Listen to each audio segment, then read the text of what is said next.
This is my second built hot bulb engine. Built it 34 years ago in 1991. The bore is 20 mm and the stroke is 20 mm too, and the fuel is kerosene. My experience in building model hot bulb systems in those days were rather modest, so I tried to copy the system from a big engine, and after many experiments with different types of hot bulbs and different kind of fuel, I got the engine to run rather properly.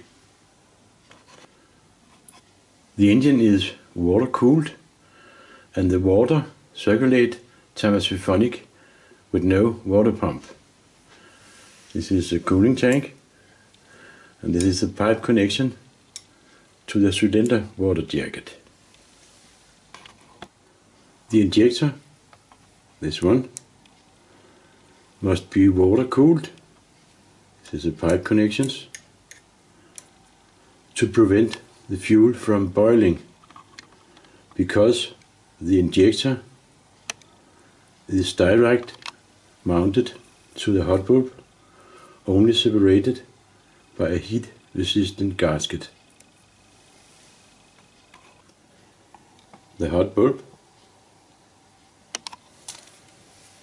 this one, is heated by means of a blowtorch.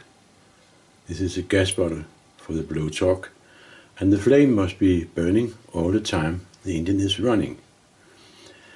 The flame must be adjusted properly.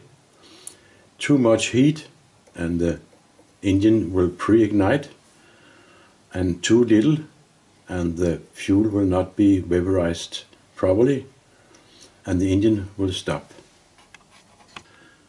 The flyball governor controlled injection pump system on this engine is more or less the same as I use on my engines today. I will light the blow lamp and it must be burning for some time before I can start the engine. Then adjust the flame properly at about there, I think.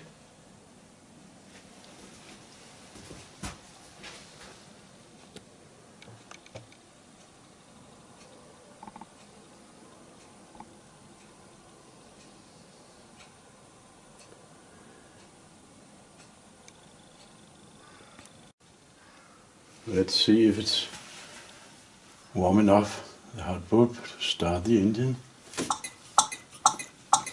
So it was.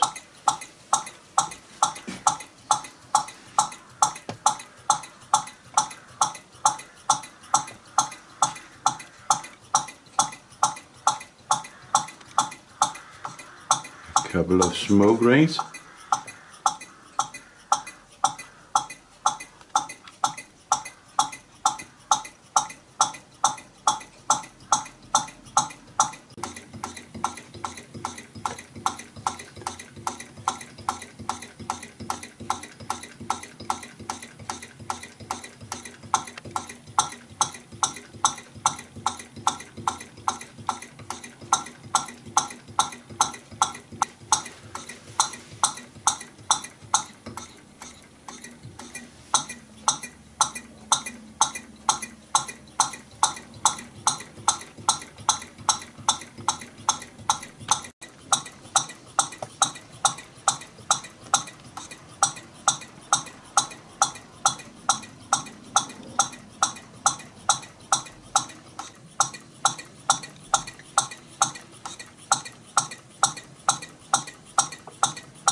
Now shut off the blow lamp and the engine will stop.